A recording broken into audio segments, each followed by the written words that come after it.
your family got some serious airtime. I know you didn't see that, but they're very proud of you. What did it mean to you to have them on the field or in the box? Yeah, in the box. Well, first of all, it is not my box. I did not buy that in the preseason. Very expensive. So Joe Burrow was nice enough to give them some tickets so they didn't have to sit up in the cold. We're all from California, so I'm used to it. They're not, so I'm sure they were much more excited in the box. But it's awesome to have them here. It was, I think it was 2 friends from back home, a girlfriend, and then my brother, and my sister and my sister's boyfriend. So it's always nice. Offensive alongside fucking terrible. Fucking worst call I've ever fucking seen, man.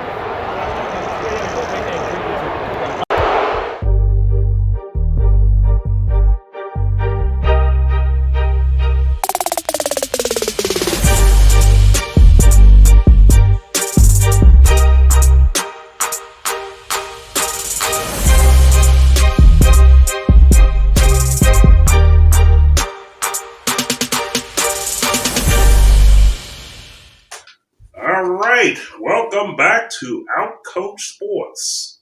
I'm Carl. This is Mclain. We are here to analyze, 14 to 15. 14, and we'll talk about 15, and then we're going to do more news this episode than anything else because there's so much going on. Today is Friday the 15th of December. A lot is going on. And it's going to be crazy, folks. So, reviewing the games from last week. One of the games, the first one I want to talk about is, let's go down the line. Let's talk about that Baltimore Rams game. That one went into overtime, pretty much a high-scoring game. Baltimore did what they were supposed to do. They stopped a high-end Rams offense. Mm-hmm. Rams are on the upswing. They finally found their groove. I believe that Baltimore is showing why they may be the AFC side Super Bowl contender, because a lot of the teams in the AFC, they're not consistent enough for me to pick them. The Dolphins are a problem. You don't lose to Tennessee. Okay. KC, which is a story in the story, with Mahomes going off at the end of the game. You saw the clip at the beginning of this podcast and so forth. Yeah. Let's talk about it. Which game outside of that? I mean, because I kind of analyzed Baltimore already. Yeah, you took care of Baltimore. Baltimore, I think now, and we've, after the past couple weeks here, going up and up and up and up, really heating up at the right time. We've got 3 weeks left. Is there 4 games? Yeah. Is there 4 games? No, it's 3. That can't be. Yes. No, there's 4. Yes, because Tampa Bay has, just in the back of my mind, Tampa Bay's got Green Bay, Jacksonville, New Orleans, Carolina. There's 4 weeks. Because it's 15, 16, 16, 17, 18. Remember, there's 17 games. I don't think there's an 18th week. Yeah, there is. Yes, because the Buccaneers have Green Bay, Jacksonville, New Orleans, Carolina. There's 4 games. Let's do some real-time checking, folks. There are 4 games. I know for a fact there are 4 games. I know it. In my heart, I know this. In your heart. The Panthers play the Bucs at Bank of America January 7th. We have to go to the actual thing here on the phone. There are 4 weeks. Humiliate this man when he's wrong in the comments. Hey, I mean, I'm perfectly fine with being wrong. You know what I'm saying? Yep, you're right, because there is an 18th week. I know. Because remember, there was always a 17th week when there were 16 games. Well, because this is the first time they've carried over into the new year regular season games. Last year they did too. They're doing so many different things, like Friday games, and then they started a Saturday game. Well, they got a Saturday game tomorrow there's games. It's 3 games. We'll get there anyway. We'll get there with that. So there's 4 weeks left. And here's something interesting about week 18. It's Saturday, Sunday. Since we brought it up, all of the games have TBA. Yeah. It's full flex Sunday. Yeah. That's crazy. They never did that before. Not with all of the games. Usually, maybe 4 or 5 games, they'll say, all right, let's do this. We don't know, yeah. But it's basically so... I look, hey. The reason they did it is because they want the biggest matchup at this time. Exactly. They want Chris Collinsworth, best announcer in football, at the biggest game on Sunday night. Hey, look, I'm proud to be wrong. So, that puts excitement to the show and so forth. Okay. Well, let's finish up this week and then we'll So get we're looking to at all 14. Obviously big news in both for this week, like you said, big news coming out of the NFL, coming out of the NBA as well, included, because there's wildness happening all over. Coaching firings, punching, stranglings, whatever it may be. It's out there. Yeah. Injuries, too, where I got SportsCenter in the background. Tyreek Hill is questionable for Sunday. Wow. So, anyway. So. Biggest upsets. Tennessee. Yep. The Packers did what the Packers do and shit the bed. Embarrassing. Let's see here. Jacksonville lost. I don't remember who they lost to. Jacksonville lost to Cleveland. Yes, that's right. It was like 31-27 or something. It was Flacco got a contract off of that game. Yeah, so. well. Good for him. And then, who the hell is Jake Browning? I said I wasn't going to mention his name unless he did it again, and now he did it again. So you essentially have a couple of backup quarterbacks who's come out of nowhere. The Giants have one too, DeVito. Tommy DeVito. Yeah. You can't get more New York than that was a sloppy game. It was just... And it's so strange because if you look at that game, Jordan Love was playing great football, and then he just went back to week 5 with some of the throws he was missing here and there. It was weird. Yeah. So, I don't know. But looking at the Chiefs, the Bills showed that they still are... Maybe the Chiefs are in real trouble. It could be one of two things. The Bills could finally start to be playing better football and show that there's the Super Bowl contenders, or the Chiefs could be in real trouble. I think it's a little of both. I think it's a little bit of both, and I think, look, Mahomes needs a number 1 receiver. Oh, no question. And we talked about that last week, because we took one of the receivers from Buffalo and put him on Kansas City, and how much different Kansas City would have been just with that one receiver. So why...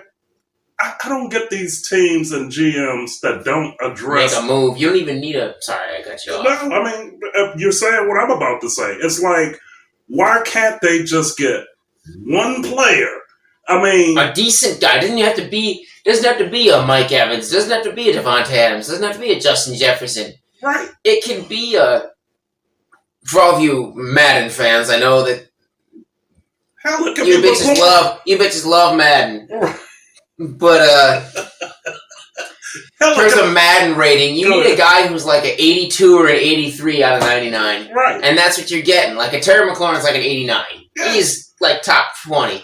He would be enough. You just need somebody serviceable. There you go. You don't need the 98s. No. And right now you have a 76. And I'm just guessing. I don't know. Haven't played Madden 20, whatever year it is. I just know that MVS is like a 76 or something. I'm just picking a number. I know he's not very good. Right. You need somebody better. Exactly. And that's all Kansas City needs is a top receiver that it doesn't even have to be a top 10 receiver. It can be a top 20 receiver, and they'd be a lot better than what they are. But we're kind of cutting through this review because it's like we really want to get to the news. At least I do. Yeah. But since you brought up Mahomes, what do you think about the offside thing and him losing his shit over that? Maybe in the moment he thought, I don't know what he thought. Because typically when the refs make a call, there's a lot of discussion. There's debate. Oh, maybe there wasn't offensive holding. Maybe there wasn't pass interference. Maybe there was. This wasn't a judgment call. This was not maybe he hit the guy before. No, this was Right. black and white. Right. It was a fact. It wasn't a random like pass interference No, call. it or wasn't. holding It call wasn't or a judgment whatever. call. It was a fact. It was like your foot was on the line and you were out of bounds. You were offsides. It wasn't. I don't understand what he's so mad about. You were offsides. I mean, Helen Keller could have seen that. You You know were what? standing his football. Here's a football. Here's his head. It wasn't even close. I don't get what he's so mad about. Maybe he's mad because they let it play out and they should have blown it dead right away. That would be the only thing I can understand he's upset about. Well, any offsides play like that, unless it's like encroachment or whatever, they're not going to stop the play. You know, it has to be some unabated type of deal. Like if he ran his route before they even hiked the ball, then obviously they would have stopped it. But if you line up that way, they're not going to stop it. Yeah, I mean, he was clearly offsides. There's no, if hands are buts. I don't understand what he's so mad about. Maybe one day we'll find out. I'll tell you what it is. I think everything just hit him at one time. This season is going up in smoke. And he knows it. And he knew it. And it's like losing that game, the way they lost it, it's like that's just that cherry on top that just tipped him over. Like, you know what? We're losing this damn season. That makes sense, because that would be the only thing to be so angry about, because he's not typically like that. No. You know, but he's also never faced this type of... This is the most adversity that he's ever faced. I know. He's always been... He's never played... He's been in the league for 6 years. He's been to 5 consecutive AFC Championship games.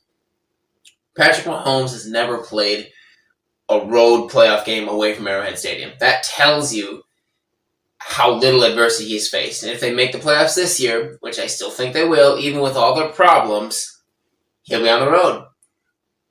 You know, that's the old saying, folks. Adversity introduces a man to himself. So you're starting to see a lot of that go on, not just with him, but around the league. Huh? So I'm looking at this sheet. There's really, Dallas, good God. Dallas completely smashed Philadelphia. Philly's in trouble too. So, okay, here's the thing. They still have Mike McCarthy on the hot seat, even with Not the Dallas, excuse me. Philly. Did I say Dallas is in trouble or Philly? I You don't said know. Either Philly. way. You said Philly. I did. Okay, Philly is in trouble. All right, so we're going to get more into that, but see, Dallas has these regular seasons. You've seen this many seasons, And then they fall apart. and they fall apart in that very first game in the playoffs. Even last year, they didn't fall apart. They came out and Dak Prescott showed why he's worth all that money. Mm-hmm. And then they shit the bed against San Francisco.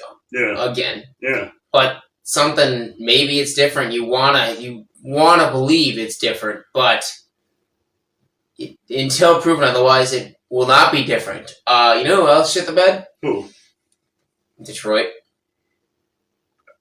That's why I kept asking questions about Detroit these past Detroit couple got of killed by podcasts. Detroit because got killed by I'm just not seeing it. Chicago. I'm not seeing it. I just don't feel Detroit. That's why I kept asking those questions. Are you sure Detroit is going to pull this off? I just don't see it. And in fact, you know, we're in the next segment, I'm going to talk a little bit more about Detroit. So, do we want to keep going with this week, or let's just go into We can get into 15 and start off with another news headline. We've been talking about this for a month. Yeah. He's finally gone, Brandon Staley. Yep.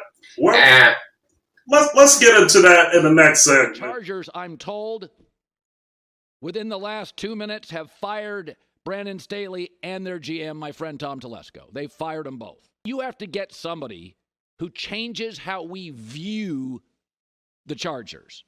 Because, I mean, when you talk about the Chargers, it's like a running joke in the league. This is not just, hey, we're going to solve it with another coach. You know, those standalone games, they can be great to sell your franchise. But when you get beat like last night, everybody gets flushed out. Doesn't happen very often where the story I'm talking about has breaking news while I'm talking about it. And the team now has just confirmed the report that the Chargers have fired their head coach and their general manager. So again, this is not a terrible job. You've got a quarterback, you've got the left tackle, you've got one good weapon. All right, we're back to talk about Week 15. before we even touch that Thursday night game, because it's And a everything lot. with it. It's a lot to talk about there. Some of the key games that I believe we should talk about is Dallas and Buffalo. What do you see happening there? And the game is in Buffalo. Well, you would ask me that 2 weeks ago. I said it's a cakewalk.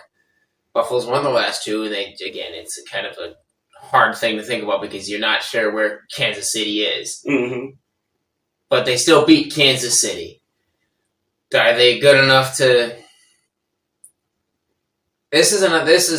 Dallas did what they needed to do and prove they can beat a good football team in Philly.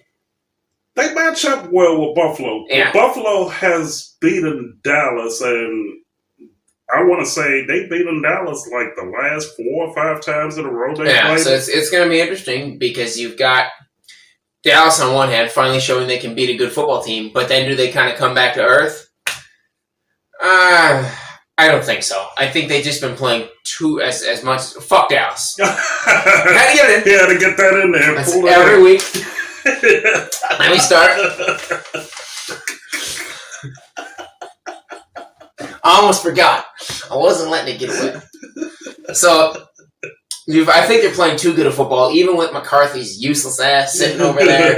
I had to watch him run that stupid sweep play where he got 2 yards for like 12 years. Awful. So even with McCarthy, they're just for 12 years. Okay. I think they've been playing too good. Even with a fired up Buffalo team up in Orchard Park, Dallas gets the win in the headliner for the late afternoon games there.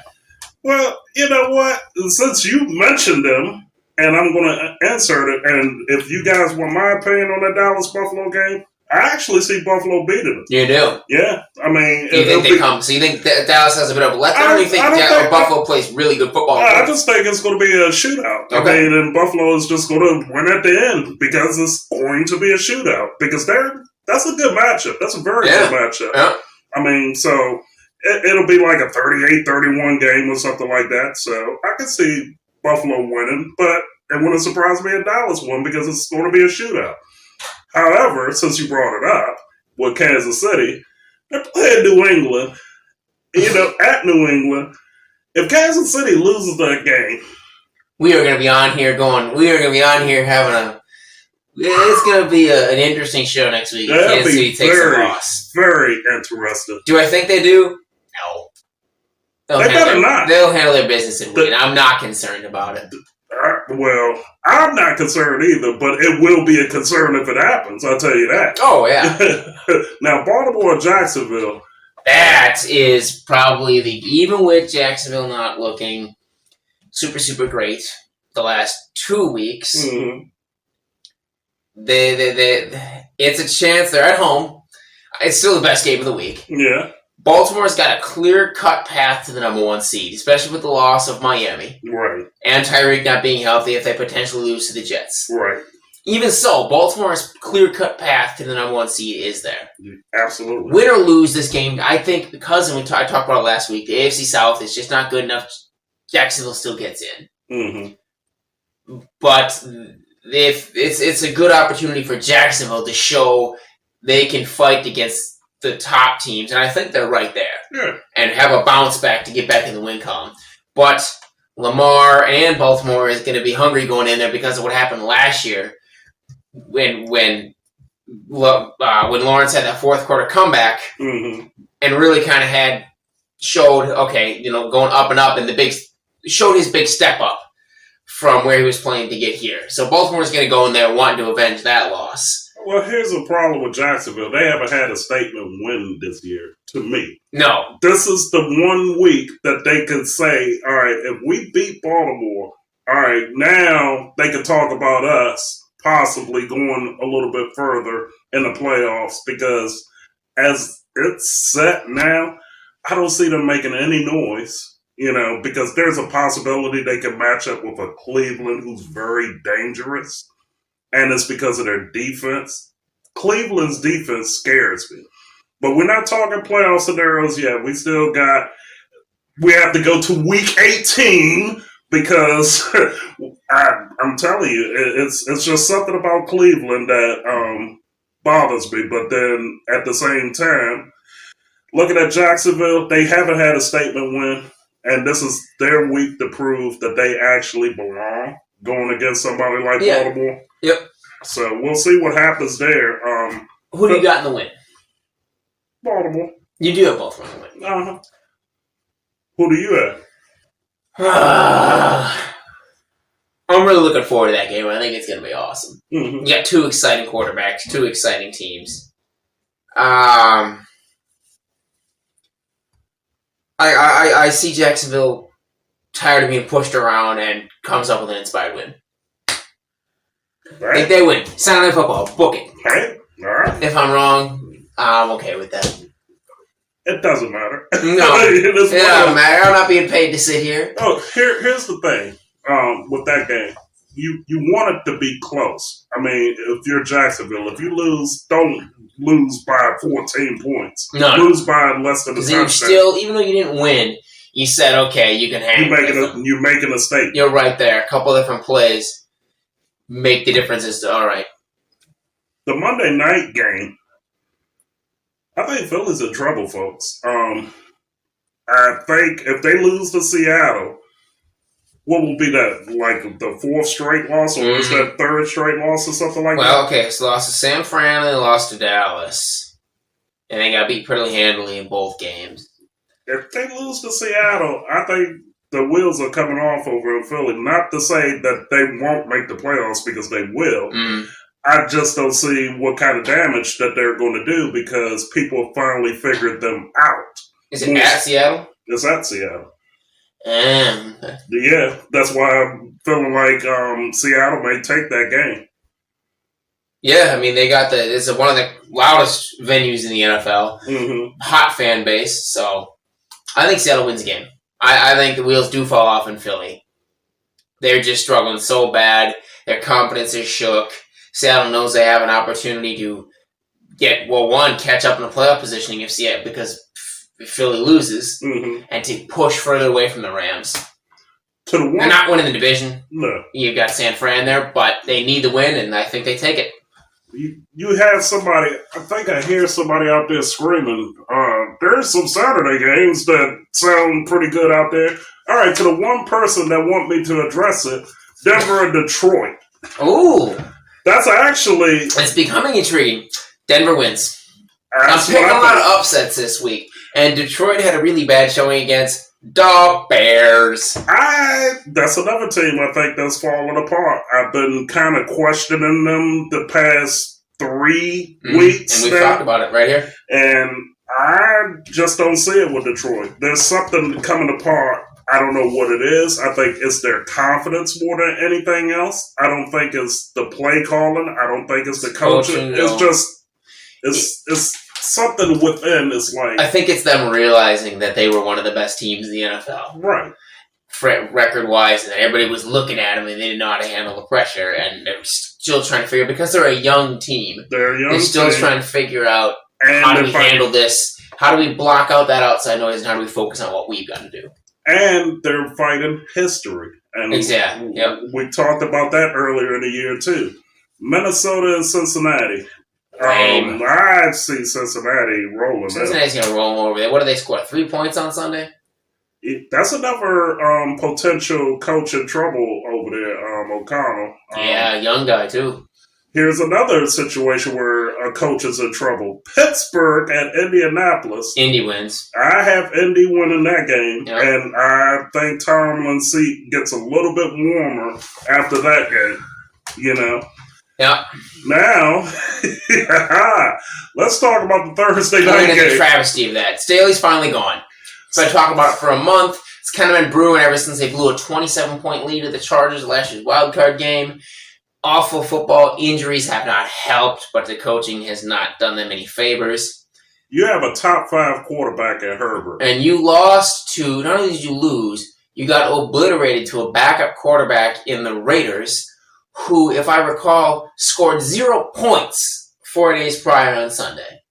They lost 3-0 against the Vikings. How the hell do you allow somebody to put up 63 points? It was 42-0 at halftime. I mean, what is happening? What are you doing? I didn't even watch the game, and because It's a Thursday night game. it's a Again, they're Thursday- not allowed to be good. We've talked about it It's all a the time. Thurs- Another stinker. It's a Thursday night game, and then it's the Raiders and the Chargers. So I'm And like, backups. Doesn't everything on the so I was field. like, all right, whatever, Mhm. So I'm like, riding in the car, and then I get this alert, largest halftime lead. History or whatever. And I'm like, huh? And I saw 42-0. I was like, hold up, am I smoking something now? And I was like, the Raiders put up 42 points? Get out of here. And then when I started looking at the score, it was like 56-14. I was like, what the hell is going on over there? I didn't watch it at all because I was busy watching hockey. I only heard about the score when it was brought up at work this morning. I'm like, oh. So then I looked at it, I'm like, what the hell? When I saw that they had 63, I honestly thought they was going for the record. I thought they was going to put up like 73 points. Wow. You know what I'm saying? Mm. But obviously that didn't happen, and I didn't get a chance to watch that game because I was on the road. But anyhow, So the only question I have coming out of that is, where does Herbert go from here after signing that big contract? Who do they bring in for Herbert?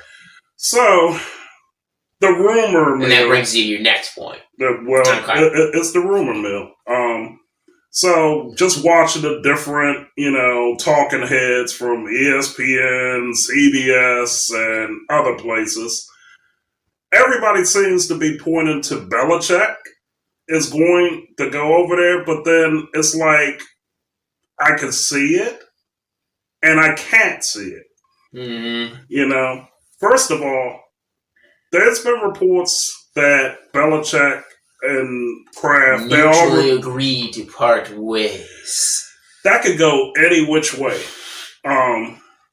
My opinion, would it work? Yes, but it depends on how much power they want to give to Belichick. I can see San Diego giving him the keys to everything. There's only two teams that I really see that he will want to go to, and they will give him the power to do it. I mean, he's not really an offensive mind. How does that unlock? Well, if you Or have... do they keep Kellen Moore? You got a kind of clean house, though. I mean... Really? Because who do you bring in? Because you need an offensive-minded coach for a guy like Herbert. How are you going to bring in a Belichick and you tell him you got to keep Kellen Moore? Yeah, yes, you're You right. see what I'm saying? It Because makes sense, but like a Sean Payton fits with Herbert better.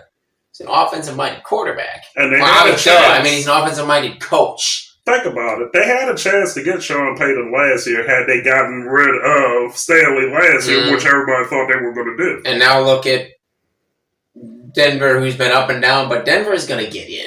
And Denver's going to be a tough out just because of the playoff experience of both Sean Payton and Russell Wilson and that defense. And those young receivers are finally healthy, and Cortland Sutton and Jerry Jeudy on the outside. So all right, and also a name that was brought up was Jim Harbaugh.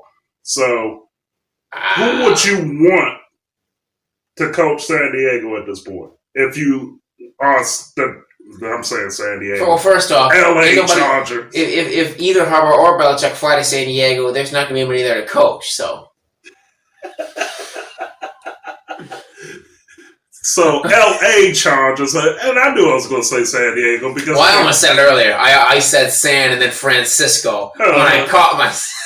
I mean, look, it's hard when these teams move like that. I mean, like Los Angeles Raiders, Oakland Raiders, I mean, Las Vegas Raiders. I mean, it's Who do ridiculous. I see going there? I've never been a Belichick fan. I think he's old. I think he should retire. Mhm. Harbaugh makes more sense to finally end. But the question is, what is the team going to offer him to finally get him to leave college? Because he left college before, didn't he? Yeah, he was coaching the Niners. He was coaching Niners. He was coaching the Niners, but And they before that, played the Super. Didn't they? Wasn't he coaching the Super Bowl? when his yeah, brother against the was brother? Ravens. Yeah. Okay. So, but then he went back to college. What is it going to take to get him to leave college again? It seemed like the NCAA is making him want to leave. Yeah, but if he leaves, he would be a good fit in LA. Yeah. So Yeah. I would take him over Belichick. He just seems to have more of a personality, more of an upbeat kind of guy, more of a maybe have some more ideas. So, okay, that's an idea that I want to think, not just I'm going to do it my way and that's it.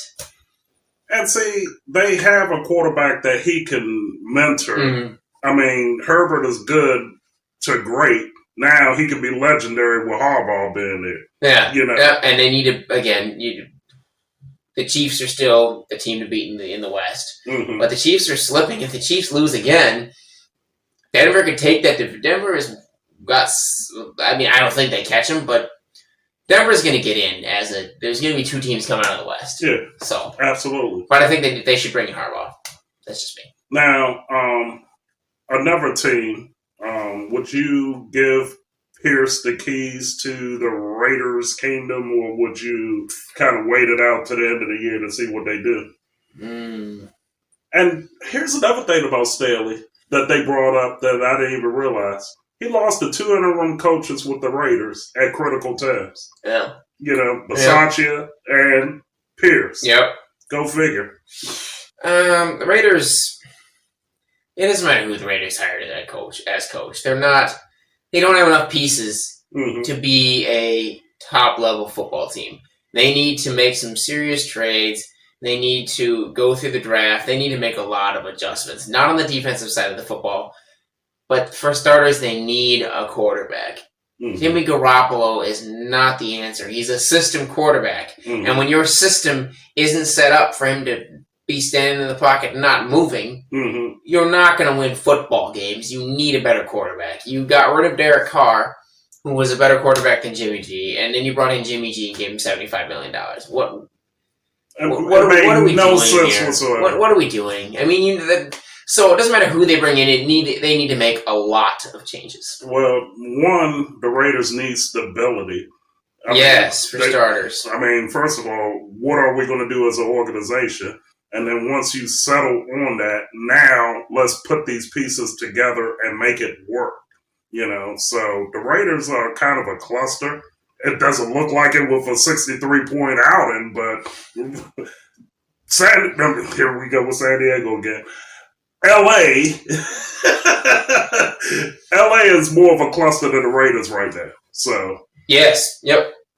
Everything else, I mean, there's not much else notable on. There is one game I do want to cover. Obviously, Tampa and Green Bay.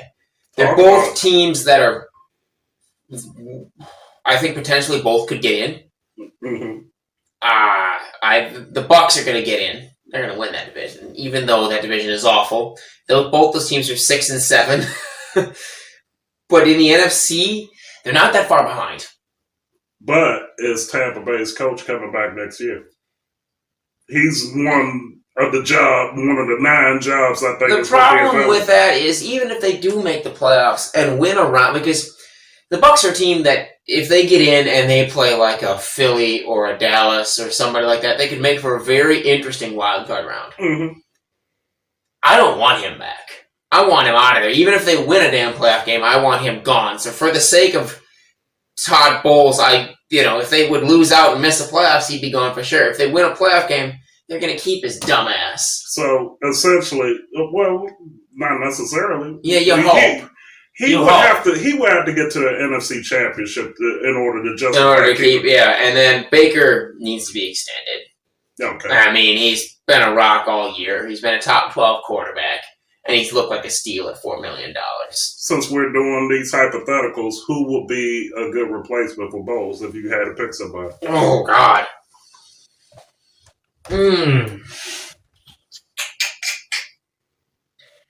Not Brandon Staley. No. Again, Harbaugh, but you're not going to lure him to. I mean, you could. You could. That's obviously one of the other places they said Belichick may go to is Tampa, which would be weird. Oh, he would not work there. Oh, he wouldn't work there, but that's one of the names. I think a guy like Ron Rivera would fit in Tampa. I don't want to say what's going on with Rivera and take it as news. I think that cancer thing that's going on with him, I hope he fights through it and all of that, but I think that's part of the reason why he's leaving Washington. And because I've looked at him over the past several weeks and I'm like, wow, and I'm sure it's a lot of stress with new ownership and the losses and so forth. but he looks very, very stressed. You know who else? Because one of the other 9, Brian Daboll's gone. Mm-hmm. He would work in Tampa. Actually, it would. I like his energy. Yeah. I like his fight. He reminds me of a Bruce Arians kind of guy. Yeah. Brian Daboll, if you're going to go out and get somebody and get rid of Bowles, please do. For the love of God, fuck Todd Bowles. All right. Useless. Go for it. Bring in Daboll. That's what I would do. And then in terms of the Packers, LaFleur's not on the hot seat. No. I think they have overachieved, even to this point. Even with one bad week. Yeah, even with one bad week against the Giants, you have a young quarterback who's bound to miss throws. That's right. I mean, before the 3 weeks against the Lions and against the Chiefs, he was playing like a top 10 quarterback. Mm-hmm. Granted, it's only 2 weeks, but there is something in there. Exactly. And LaFleur is the offensive-minded guy who can mentor and make that team successful. Now, before one of you clowns actually makes a comment saying, why is he looking at a paper if they don't have a script? I'm just looking at the games. Just the games. Every week, games. just the games. All right? And I'm always going into the game thinking like, okay, what's going to happen here? What's going to happen there? Whatever. Scenarios that play at your head. And we're talking these coaching vacancies, possibly.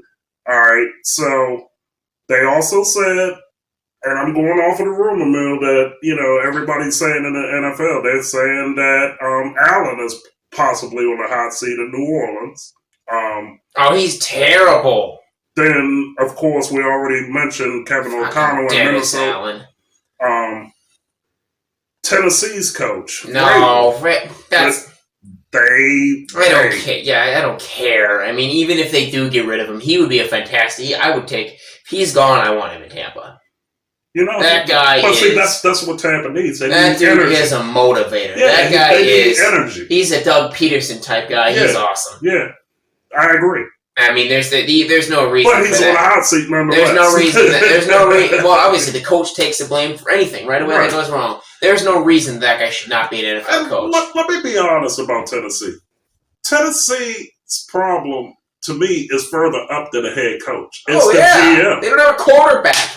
You haven't had a quarterback for like 2 years. And it's their own You fault. keep a middling quarterback. You keep a Jimmy Garoppolo level quarterback in Ryan Tannehill. There's no knock on your... And then you trade away your best receiver. Decent, solid NFL career, but that team at a point in time was good enough when Derrick Henry was playing like the best running back in football. Mm-hmm. There was a time that they should have gone out and got somebody and made that push to be one of the top teams in the NFL and go out and get a quarterback. Exactly.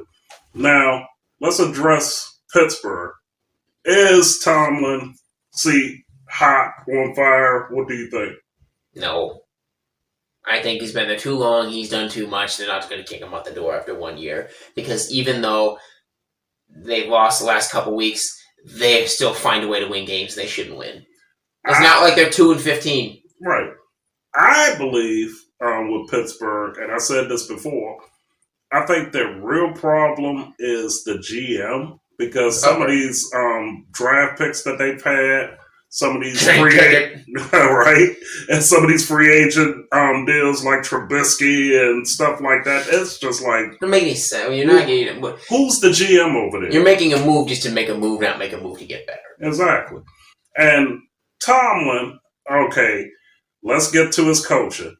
Look, he keeps them into the games, but I just feel like they're not prepared situational-wise. I've said that before about... Pittsburgh. But the GM is not helping that situation. Now, if Tomlin is part of that process of the GM, then he is going to be on the hot seat. But we're talking about a family that is very loyal. So it is a surprise if they would make that move. Pittsburgh will literally have to fall apart the rest of the year. And not win another game and get blown out and just do a Commanders. Do a Stanley. I mean, basically lose the team. You know what I'm saying? And lose all trust. Because those guys... Here I go with that goddamn San Diego. I think L.A. would not have made that move if they didn't lose to the Raiders like that, because I think they was going to keep him for the rest of the year and then fire him. And then get rid of him but the team still believes in Tomlin, and if the team still believes in you, you're going to have a job. Exactly. If you lose the team, you lose the guys, you lose the players, you are gone. I mean, it's just like New England. I mean, they still play hard for Belichick. They're just not good. Yeah, they're just not a good football team. But he hasn't lost the team. Exactly. So, anything else you want to cover, or are we going to take a short break and head into NBA Power Rankings? We have more NBA news to talk about as well. All right, so we're going to go to NBA and got his Power Rankings, and do we have a question of the week or not? I do have a question of the week. I thought about it at work today. All right, so we'll take a break and we'll go to that, folks. We will be without Cliff this week, as he has what? Oh, he got other stuff to do. Things come up, so he cannot be here on the show. Please forgive his absence. Yeah, he has better stuff to do than to sit here with us, folks. Thank you, Malika. To the city of Las Vegas, thank you so much for hosting the championships of our first ever in-season tournament. Been a fantastic couple of days here. To the Laker organization, Joey, to you, your sister Jeannie, Rob Pelinka, tremendous job, Coach Ham. Thank you very much. To the Indiana Pacers, thank you so much. Herb Simon and your organization, you guys put on a great show. We're trying something a little new this year. We have some medals to present, so kids, hand out the medals.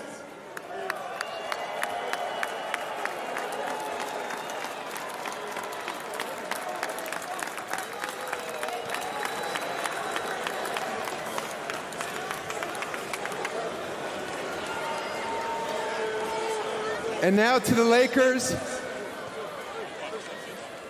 Kids, we got something to do here. We have our first ever NBA in-season cup. Laker team, come take your trophy.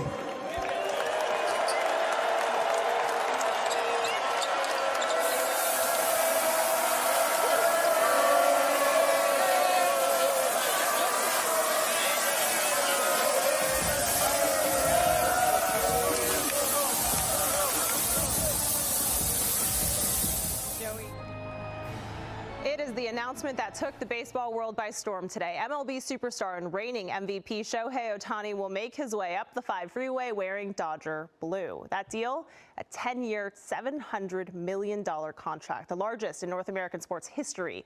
We have more on what this means for Ohtani and how local fans are reacting to this historic news. Right. Just one day after that big announcement on the Capitals and Wizards' planned move to Alexandria, reality setting in. Some Virginia lawmakers are raising concerns about the plan. Yes, and they want to be heard. The big issue here, transportation. Still, though, others say the approval has a very long road ahead. Fox 5's Tom Fitzgerald tonight has details from Potomac Yard.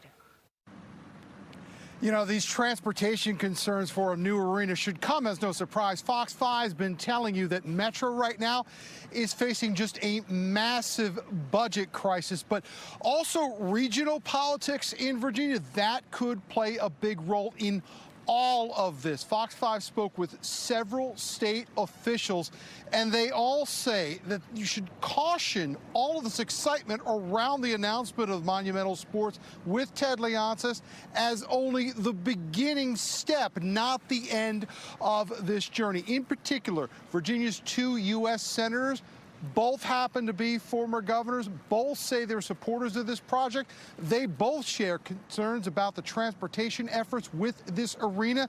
And one of them says more outreach should have been done with Alexandria's neighbors. The presence of the new Potomac Yard Metro site is a real key feature to this proposal. And obviously, we're having a discussion right now about Metro funding, and that Metro might have a funding deficit that can only be addressed by cooperation between Maryland, D.C., and Virginia. I think those goals can be met, but there will be a lot of questions that will need to be answered by both the city and the Commonwealth if this project is to go forward. But already, some Hampton Roads lawmakers have already sent out warning signs. Senator Louise Lucas posting that some people want to build sports stadiums. I want tolls to disappear in Hampton Roads. This could be a precursor of a big fight on the way.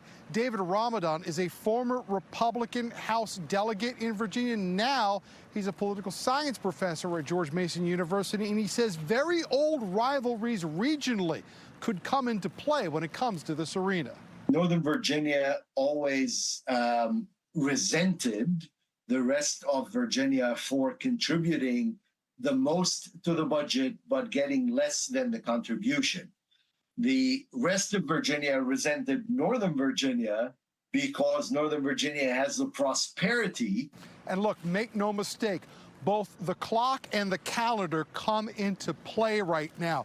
Virginia's General Assembly goes back into session on January 7th. That's only 24 days away, and they've got a lot of work if they're going to make that groundbreaking that was talked about for 2025. We'll send it back into you.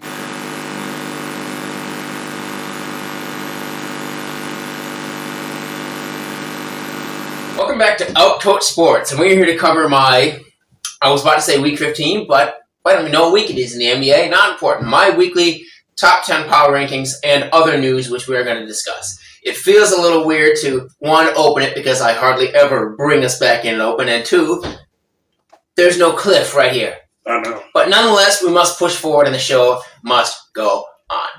So my list has hardly changed from last week, and that's not because teams have not gotten better or worse. It's because the NBA in-season tournament has kind of made the schedule weird. Yeah, they threw it off. Because, granted, we only did a show less than a week ago. Mm-hmm. But still, in a week, you would think there are, for example, there are teams that have played one game since Saturday. I know. How can you rank a team that's played, that's played one game?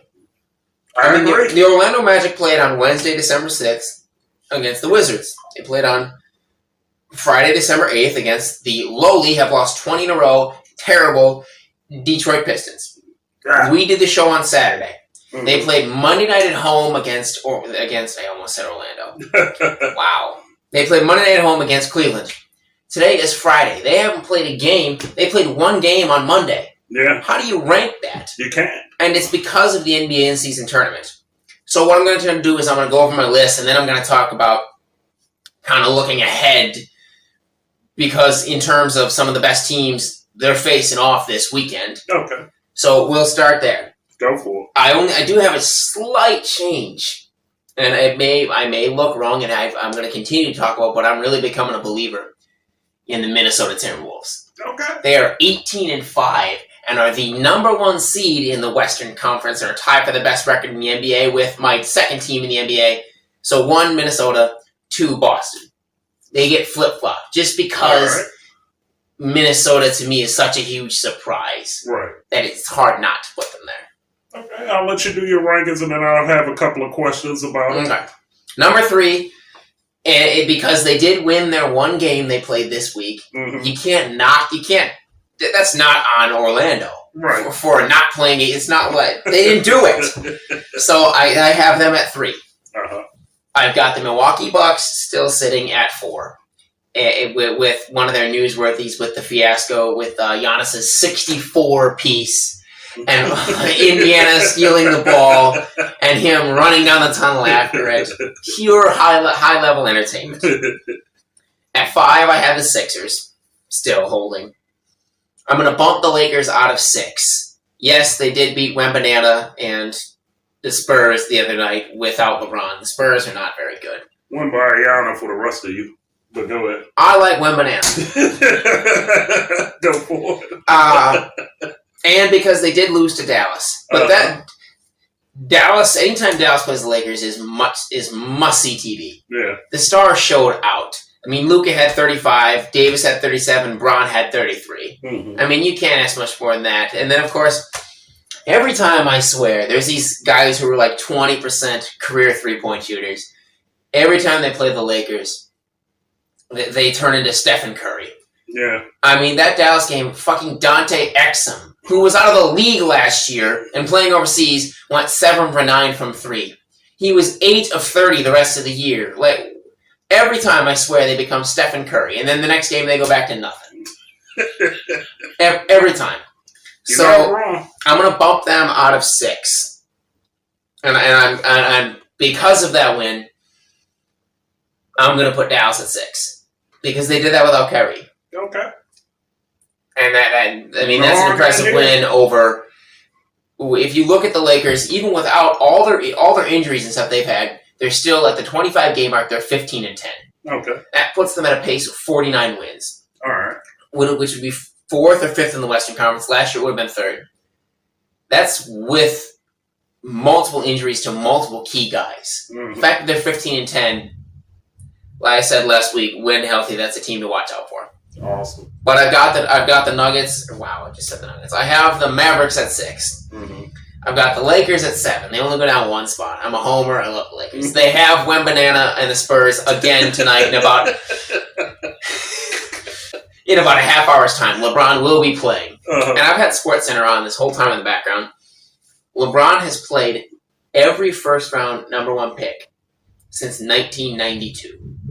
That's amazing. Tonight will be 2023. So 92 to 2023, geriatric LeBron, speaking of him, there he is, has played all of them, starting with Shaquille O'Neal all the way to Paolo Banchero tonight, Wembanyama.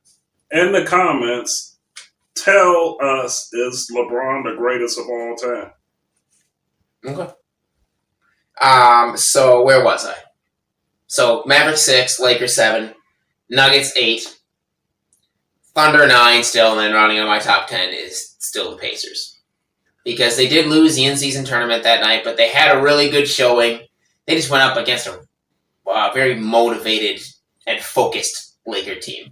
So, now, how much has the tournament changed the dynamic of this top 10? Do you see the top 10 holding after this tournament, and now that you go to a regular schedule, I mean, you don't have that carrot of winning the tournament anymore? So. I don't think it really changes much because I mean, yes, it's basketball. The But still. Timberwolves and Celtics have been my 1 and 2 for like 4 weeks now, and neither one of them were even in the semifinals of the tournament. Okay. So that shows you how. Yeah. The hottest team won the thing, and the team that was the focused won the thing. But I still think that there are teams that were better than some. The Celtics are better than the Pacers. Right. Making it to the in-season tournament in the West in either conference really doesn't mean a whole lot. Right. For the Lakers, I'm not shocked. That's a damn good basketball team and a cup contender. Mm-hmm. The Pacers are not a cup contender. Right. So. Now, one thing I would say about the in-season tournament, NBA, if you're listening, Adam Silver, if you're listening. Genius, might I add. Beautiful. Started at the beginning of the season. So we don't have these schedule things. Exactly. Where I'm waiting 5 days to watch my Magic and get half off Papa John's pizza. Because when you win, Orlando, by the way, the Amway Center is no more. What? They've ripped off the lettering. What is it now? Yesterday, and they will unveil a new naming rights on Wednesday. Okay. Be interested to see what that is. Where is Central Florida, folks? Let's just hope it's not. Oh, yeah, we're in a new location today. Instead of Carl's crib, we are at my crib. Real exciting, right? No, it's just another trailer 20 miles north in Central Florida. But they are getting a new name, and I just hope it's not something stupid like Crypto.com Arena. Yeah. Or for you college football fans out there, the crazy bowl names that you see. Don't give me any of that stuff. None of that. Like, there was a NASCAR race that used to be like some crazy wild name. None of that. I don't need Chipotle. Chipotle is hotter than taco sauce Fiesta Bowl or whatever. I don't need any of that. Just the Pizza Hut Center. Yeah. No. So hopefully they got something good. I mean, for hell, it could be Disney. Is that even allowed? It'd be really cool because Disney is their sponsor, and they're big enough here in Central Florida. Yeah. But so we'll have to see. But anyway, back to his point about the in-season tournament. Start that thing right away, so you don't have this schedule where teams are only playing 1 game in a week. I mean, that shouldn't happen. No. And it was spaced out like that, going back from 4 or 5 days in between games. And plus, it's a good marketing move because it'll get people back into basketball and then get them watching the tournament. Then they can get into a regular schedule and watch it. Because it was high level. It really was. Yeah. I mean, I think the name needs a better name. Yeah. But it brought out the players bought in, and it brought out the best in the league's top players. Right. They really showed out, and everybody gets a damn award name. Hell, Michael Jordan's got an award name. Kobe's got an award name. Everybody gets an award name. I don't care that he's still playing. He won the thing. LeBron James deserves an award name, and it should be the LeBron James NBA in-season tournament MVP from here on out. But you need to name it that, and I'm being serious. Well, he won the first one, so you might as well name it after him, right? And Vegas showed it's no secret that Bron wants a team in Vegas. It's no secret. Right. And Shaq has also agreed to help out. That's right. But the one thing I did notice, if you watch NBA games, you watch a court and then past the court, you can see the fans. You know, it's lit pretty well. Mm-hmm. In Vegas, it wasn't like that. You watch the game and then it was just dark. Yeah. It was super weird. Maybe they was trying to highlight all of the graphics with all of those courts because they completely advertised those courts more so than anything else. Some rumor hits, we talked about them, and some rumor hits, some of them were misses. Yeah. And then, so that's my top 10. In other news, tonight we will see the debut, finally, 25 games in, of the Suns' Big Three. Beal's going to play tonight, Durant's healthy, and Book. They're all out there against the Knicks on ESPN after Wembanyama debuts against LeBron and the Lakers. And talking about the Magic not having a lot of games. Right. Huge weekend for Orlando to see if they're really... Last year they went into Boston, and I've noticed the league's kind of done this past couple of years now with the Spurs and the Lakers. You know, they play San Antonio, and then day off, then San Antonio again. Mm-hmm. They've done it in Boston, too. The Magic play Boston, then day off, then Boston again. Right. It's this weekend. They got Boston tonight at 7:30, not on ESPN. I don't know if I agree with that. I get it as LeBron. I get it as the Spurs. But in terms of basketball-wise, that's not the point.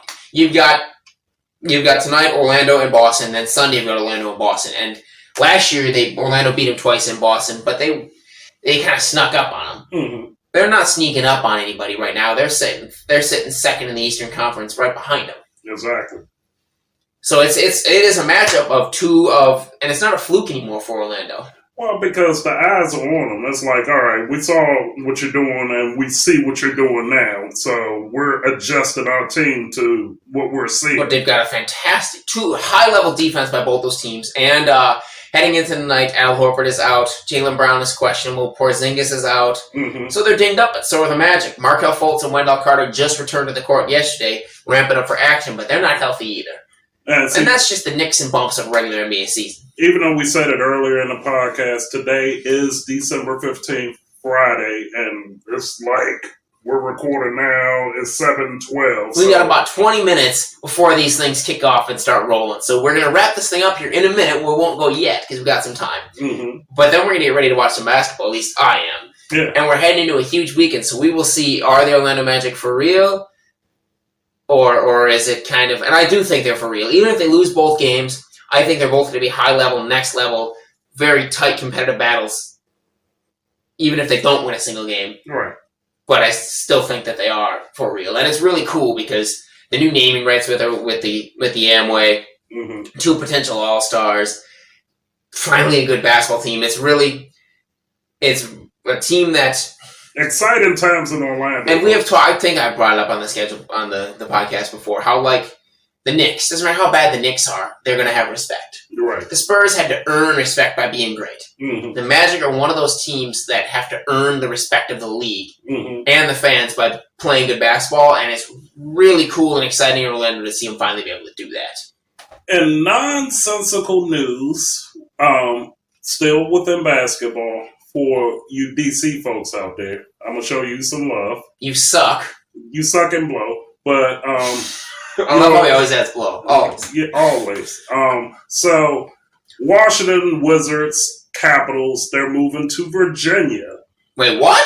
Yes. Huh? Yes, they're moving. Where have I been? So, they're moving to this place called Potomac Yard. Potomac Yard. Why? because DC is not ponying up the money for this. Wait, what's wrong with the Verizon Center? They decided to move. When? I guess the move is going to come. It's not right away. Maybe like in a couple of years or so. So how far are they heading out? Potomac Yard from DC is probably about 15 minutes out. Oh, okay. No, maybe a little bit further. Probably about 30 minutes outside of DC, near like Springfield area. So I've always been very, very confused. District of Columbia. Yeah. Is that even a state? No, it's a city. It's a federal city. I've never understood that. Doesn't make any sense to me. They took land from Maryland. So what state is it in? Technically, it's a Maryland. If they went off of the land, it belongs to Maryland. Answer me this. How far is Baltimore from DC? 45 minutes. Yikes. Yeah. So the whole point of the matter is DC didn't have the funds to, I guess, keep the Wizards. So they're building a new arena, or is the arena already out there? They're going to build one. Well, that could be cool. Yeah. So, and it's near a mall and all of that, because they did so many changes in that area over the past 30 years. I wouldn't even recognize it. But it's hard for, right now they're right in downtown. They're like a mile and a half from the White House. Yeah. It's going to be hard, I think. They're located in Chinatown. It's going to be hard, I think, to get. Now, the Capitals are not going to have a problem. Fans are going to go out and watch Caps. Most of the fans come from Virginia anyway. The Wizards, it's going to be hard to get them to go out there. I don't know, but that's an interesting in other news. Yeah. And what else did I have? Basically, that's it as in terms of the DC area. And of course, you got more than enough Commander news to last your lifetime. So we'll address that at the end of the season when all of the changes. When all the dust kind of settles on that and we look ahead to the draft. Did we have any other basketball news, or did you? Yeah, there's one big elephant in the room. Uh-oh. And he's actually on the screen right now. All right, let's talk about it. And we have discussed it before. We have talked about the Warriors and how there'd be a time where they're going to turn it around. Mm-hmm. We're 25 games in. They're 10-14. I don't think that they're going to turn it around. No. I'm starting to question whether they have it. And also, in bigger news, Draymond Green. That man... How long should he be suspended for? The rest of the year. Okay. There's no reason that he should be allowed on the basketball court. I mean, he has done 5, 6, 7, 8 instances of just coincidences. Those are not coincidences. Especially after choking out Gobert. Well, he should have been suspended off of that. He got 5 games, and he's back, and now he's straight up punching people in the face. And the worst part about it is, he's sitting at the press conference going... And if anybody's ever watched him, you know how he talks. I didn't intentionally mean to hit Nurkic, and I apologize. Motherfucker, you swung back and you clubbed him. You don't tell me I'm not a flopper, but I sell the call. What? You intentionally punched a man. Right. You are a sick-minded human being. You need help. And the media is allowing this too. They don't ask Kerr any hard-hitting questions. They say, oh, well, Steve, and he says, oh, we need to allow Draymond to get away from the game and get him. We need to help Draymond. No, Draymond needs to help himself. There's no reason he should be out here punching and kicking people for consecutive years on end, and you're going to allow it to happen. Yeah. There's something wrong in your brain for that to be okay. He's a grown-ass man. Yeah. Who needs You're help. not wrong. He needs help. Yeah. And you just hope... Because there are worse people in the world, clearly. Yeah. He's not the world's worst person, so he punched a guy. Yes, it's not needed. There's no reason for it on a basketball court, but... The choking thing was a lot worse, though. Yeah. You wonder, what's going on in his mind. And it's not to the point where, oh, he's not a murderer. If someone kills a guy, there's obviously something going on, but you don't feel for people who kill people. No. You don't, obviously it's not encouraged. Anyway. Yeah. Well, it's not encouraged at all, but you kind of feel for somebody when they're having outlashes like this on a basketball court. What do they have going on that we don't know about? So you just hope you can get away from it. And his dirty play is not strategic. It's not like, okay, I got my back to the basket. I give you a little elbow into the ribs or something like that. You know, I mean, he's going out there assaulting folks. Yeah. You know, like Lambeer, he would do dirty stuff, but I mean, you can kind of see the logic in his game and whatever. And, you know, he might undercut somebody. Well, the difference between Lambeer and this is Lambeer was not shy. Yeah. Lambeer was not. The issue is not that Draymond does these things. The issue is that he doesn't think there's anything wrong. And he thinks it's accidental. And he thinks he doesn't do it on purpose. Yeah. You hope that he can get that taken care of for his own mental health in his life. Well, see, not basketball-wise. In his life, you hope he can get that taken care of because there's something wrong there. Let's make this crystal clear to everybody out here. What Draymond is doing is completely wrong. But his wrong is, if you compare it to Lambeer, goes a lot further. Yeah. Because you're not seeing Lambeer throw punches unless somebody punched him. Yeah. You're not seeing Lambeer choke somebody unless somebody put their... And then be in denial. You know what I'm saying? Now, if I'm sitting over there elbowing Mclain or something like that, or something that's within the scope of the game, that's totally different than me taking a swing at him. Or the kick to Steven Adams. Yeah. It's stuff like that. That's what's wrong with Draymond Green. That And you wonder, and then the bigger thing is the fact that he thinks in his mind that he didn't do it on purpose. Right. That is where the red flag comes in. You just hope they need to suspend him long enough to where he can get away from the game completely. But the league is allowing him to stay with the team. He's not allowed to play, but they're allowing him to practice. It's like an in-school suspension. That's not helping Draymond Green. He needs to get away from the game of basketball and go figure out his mental health. Yeah. That's what needs to happen. But in terms of basketball, he's a huge defensive piece. Yeah. And the Warriors are not good enough to lose him for the rest of the year. The Warriors are in trouble. Maybe I'm wrong. But the big news is he needs to get him looked at. Get his mental health right before anything that comes to basketball. I agree with you. But highlighting this weekend, biggest games, Baltimore, Jacksonville, football-wise, NBA-wise, Orlando, Boston twice. Never thought I'd be saying that in my lifetime. Orlando, Boston in 2023, but here we are. Yeah. And then popcorn viewing tonight, Lakers, Spurs, Wembanana, the King, LeBron James, Anthony Davis, here in about 15 minutes. What is your question? Yes, my question. Since they're sitting at number 1 in the Western Conference. Again, let me know. I'm going to get one of you guys. You're going to leave a comment. You will. It will happen. One day. Do you think the Minnesota Timberwolves are the best team in the Western Conference? Yes or no? And why? And if they're not, who is and why?